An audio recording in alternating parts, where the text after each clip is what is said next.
तो हेलो साथियों, स्वागत है अपने चैनल हाई मोटिवेटेड में। तो साथियों, जैसा कि थंबनेल देख रहे होंगे, आज की वीडियो में बात करने वाले हैं यूपी ट्रिपल सी लेखपाल भर्ती के बारे में।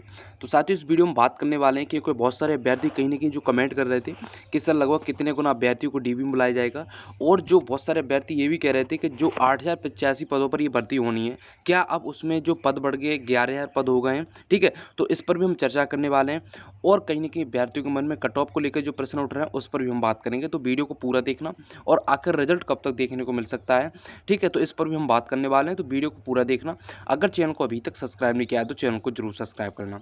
तो साथियों, उससे पहले हम इसे दिखाने वाले हैं। ठीक है, तो इससे देख सकते हो जो आपकी डबल बेंच में जो कुछ जो रेट डाली गई है, और तो यहाँ पर देख सकते हो उसकी सुनवाई 14 मार्च को है। ठीक है, उसका सी नंबर हालांकि 104 मिल चुका है, और इसे फ्रेश में रखा गया है। ठीक है, यानी कि आप देख सकते हो इसे फ्रेश में रखा गया, तो इसकी पूरी उम्मीद रहेगी इसकी सुनवाई हो जाए। ठीक है, यानी कि उसकी सुनवाई हो जाए। ठीक है, और यहाँ पर आगे देख सकते हो जो ये लखनऊ बेंच की बात करते हैं, तो मगर अभी तक इसका सीरियल नंबर नहीं मिला है। मैंने अभी डाउनलोड किया है। ठीक है, अभी तक इसका सीरियल नंबर जारी नहीं हुआ है। हालांकि अभी क्योंकि ज़्यादा समय 16 मार्च को इसकी सुनवाई होनी है। ठीक है, क्योंकि लखनऊ बेंच में सुनवाई नहीं हो पा रही है, इसकी वजह से कहीं ना कहीं इस पर थोड़ा भरोसा कम है कि 16 मार्च को भी, क्योंकि सीरियल नंबर बहुत ज़्यादा मिल जाता है। ठीक है, लगभग 5 सुनवाई ऐसी निकलेंगी जो सुनवाई नहीं हो पा रही है। ठीक है, तो ये सारी चीज़ें यानी कि 14 मार्च और 16 मार्च को आपकी जो सुनवाई है। ठीक है, अब हम बात करने वाले हैं क्योंकि बहुत सारे अभ्यर्थी कह रहे थे कि सर कितने गुना अभ्यर्थियों को डीबी में बुलाया जाएगा। ठीक है, तो लगभग पहले उम्मीद लग रही थी कि 1.5 से 2 गुना अभ्यर्थियों को डीबी में बुलाया जाएगा। फिर कुछ समय पहले आपने देखा होगा कि लगभग 18,000 अभ्यर्थियों को डीबी में बुलाया जाएगा। मगर अब जो सारी चीज़ें हैं, कहीं ना कहीं जो 28 फरवरी को धरना प्रदर्शन था, तो उसमें कहा गया है कि लगभग 22,000 अभ्यर्थियों को हम डीबी में बुलाएंगे। तो कहीं ना कहीं ये बच्चों के लिए अच्छी बात है, और आपको बता दूं इससे क्या है, कट ऑफ वगैरह आपको नीचे देखने को मिलेगी। ठीक है, अब हम बात करने वाले हैं कि लगभग जो अभी बच्चे कह रहे हैं कि सर जो पद बढ़ गए, क्या 11,000 पद हो गए। देखो, इसके बारे में डिटेल से नहीं कह सकते कि पद बढ़े कि नहीं बढ़े। हालांकि आपको बता दूं कहीं ना कहीं जो कुछ भी बात निकलती है तो ये विचार विमर्श के बाद ही निकलती है। तो शायद ऐसा आयोग भी सोच रहा हो कि जैसे कि आप देख रहे हो कि 4,000 पदों पर नई भर्ती आने वाली है, शायद इसी में ऐड कर दें, क्योंकि ज़्यादा से ज़्यादा बच्चों को फ़ायदा हो जाए। अगर जैसे अब दोबारा भर्ती आएगी तो समय लगेगा। ठीक है, क्योंकि अभी यही भर्ती कंप्लीट नहीं हो पा रही है, और इसमें कहीं न कहीं जो संदिग्ध का मामला बीच में आया था, तो इससे क्या होगा, कहीं न कहीं ज़्यादा पद हो जाएँगे तो फिर कट ऑफ वगैरह थोड़ी कम देखने को मिलेगी, और ज़्यादा से ज़्यादा बच्चों का चयन हो जाएगा। ये मेन कारण हो सकता है, आपको बता दूँ। और जिससे क्या है, अभी इन्हें कोई भर्ती नहीं निकालें क्योंकि 2024 में इलेक्शन भी है, तो इससे पहले ये 100% इस भर्ती को कंप्लीट करा लेंगे, तो लगभग 11,000 पद पर ये भर्ती कर देंगे। मगर कन्फर्म नहीं कह सकते कि 11,000 पद हो गए, मगर अभी आपको बता दूँ 8,085 पद हैं। अब वो देखो आगे पता चलता है कि 11,000 पद इसमें 11,000 पद हो जाएँगे। ठीक है, अभी इसके बारे में कंफर्म नहीं कह सकते, मगर शायद कुछ ना कुछ सोच रहा होगा आयोग, इसी वजह से कहीं न कहीं जो बातें आती है बाहर निकल के, तो इस वजह से ये बात आई हुई निकल के, और ये कहीं न कहीं अच्छी बात होगी। अगर इसमें पद बढ़ जाते हैं तो फिर क्या होगा, ज़्यादा से ज़्यादा बच्चों को फ़ायदा मिल जाएगा, और कट ऑफ वगैरह कम ही देखने को मिलेगी। कट ऑफ वगैरह के मैंने पहले ही बता दिया है। ठीक है, अब हम बात करने वाले हैं रिजल्ट को लेकर। ठीक है, डीबी मैंने बता दिया, लगभग 22,000 अभ्यर्थी डीबी में बुलाए जाने वाले हैं, तो निश्चित रूप से इसमें कट ऑफ वगैरह कम देखने को मिलेगी। अब हम बात करने वाले हैं रिजल्ट को लेकर। तो जैसा कि साथियों आपको बता दूं, अब 14 मार्च को जो डबल बेंच में सुनवाई इलाहाबाद हाई कोर्ट में, फिर उसके बाद 16 मार्च को है। देखो, 14 मार्च को पूरी तरीक़ा से लग रहा है कि जो कुछ भी है कोर्ट से खंडन कर दिया जाएगा, क्योंकि एक बार जो सिंगल बेंच से यानी कि ऑर्डर आ चुका है 16 फरवरी को, कि उसमें बता दिया कि भाई उज्ज्वला वाले प्रश्न का जो आंसर है ए और डी मान किया जाएगा। ठीक है, हालांकि आपको बता दूं यहाँ पर जो आयोग ने प्रस्ताव भी रखा था कि इस प्रश्न को डिलीट कर दिया जाए। ठीक है, मगर ऐसा कोर्ट ने नहीं माना, और उसका जवाब दे दिया कि ए और डी वालों को यहाँ पर आंसर है। हालांकि आपको बता दूं अगर डी वाले ऑप्शन में नन ऑफ दी जाए तो फिर उसमें क्या होगा, बच्चे कहीं ना कहीं इसमें परेशान है कि अगर डी वाले का कुछ और ऑप्शन होता, ठीक है, तो मान लेते ए और डी को सही। अब डी में नन ऑफ दी जाए, तो डी में नन ऑफ दी जाए तो मतलब ना ए सही है, ना बी सही है, ना सी सही है। ठीक है, तो इस बात पर बच्चे कहीं ना कहीं नाराज है। हालांकि आपको बता दूं यहाँ पर कुछ और ऑप्शन होता, नन ऑफ दी ना होके, तो कहीं ना कहीं ये बात सही रहती, निर्णय सही रहता।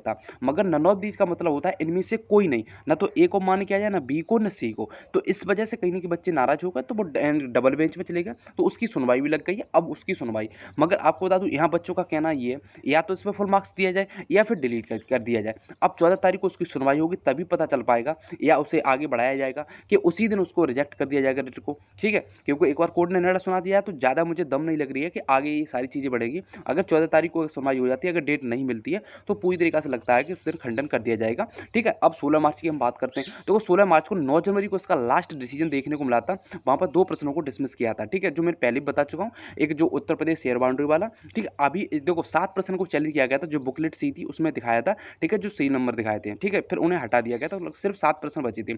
उसमें आपका एक जो यानी कि जो उज्ज्वला वाला भी एक इंक्लूड था, ठीक है। अब 2 प्रश्नों को यानी कि उज्ज्वला वाला अभी हट गया है, ठीक है, 16 फरवरी को जो उसका डिसीजन आया था, और 2 प्रश्न थे उत्तर प्रदेश शेयर बाउंड्री वाला और एक सोलर पंप स्कीम वाला, ठीक है। तो इन लगभग 3 प्रश्न हटा दिए गए हैं अब लखनऊ बेंच में। अभी जो प्रश्नों पर सुनवाई चल रही है वो 4 प्रश्नों पर चल रही है, ठीक है। उसमें एक कारक वाला है, ठीक है, यानी कि कारक वाला है, और इसमें जो एनएच वाला है, ठीक है।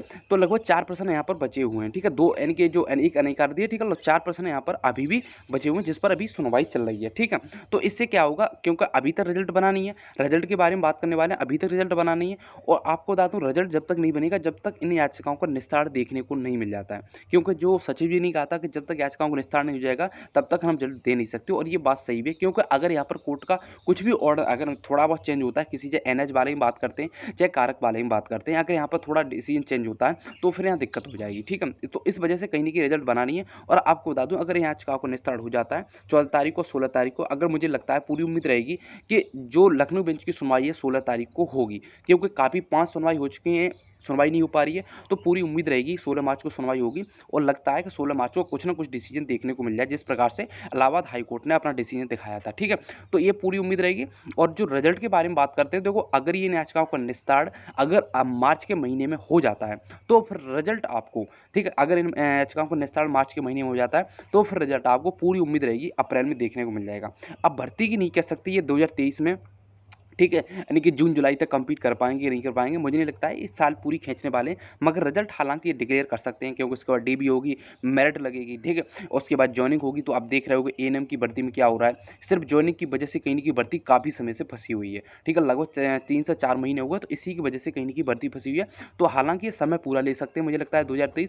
मगर रिजल्ट के बारे में बात करते हैं तो अगर मार्च में याचिकाओं का निस्तारण हो जाता है तो फिर रिजल्ट आपको लगभग यानी कि अप्रैल महीने में देखने को मिल जाएगा, ठीक है। तो बस यही था। और लगभग जो 11,000 पद की जो बात सुनने में आ रही है, तो 11,000 पद देखो उम्मीद रहेगी अगर बढ़ जाए तो सही बात है, क्योंकि ज़्यादा से ज़्यादा बच्चों को फायदा हो जाएगा और कट ऑफ वगैरह कम देखने को मिलेगी, ठीक है। और शायद आयोग सोच भी रहा हो, अब ये सारी चीज़ें आगे पता चलेंगी, ठीक है। और डीबी में लगभग 22 अभ्यर्थी बुलाए जा रहे हैं, ये तो सारी चीज़ें कन्फर्म हो चुकी है, ठीक है। तो रिजल्ट के बारे में बता दिया मैंने। अब अप्रैल तक देखने को मिल जाएगा, और कंफर्म नहीं कह सकती भर्ती 2023 में, यानी कि जून जुलाई तक कंप्लीट कर पाएंगे, अगस्त तक कर पाएंगे, ये शायद पूरी यानी कि साल लेने, ठीक है। तो यही सारी चीज़ें थी, तो चैनल को जरूर सब्सक्राइब करना, और कुछ भी डाउट हो कमेंट बॉक्स में पूछ सकते हो। तो आज की वीडियो में रखते हैं, धन्यवाद।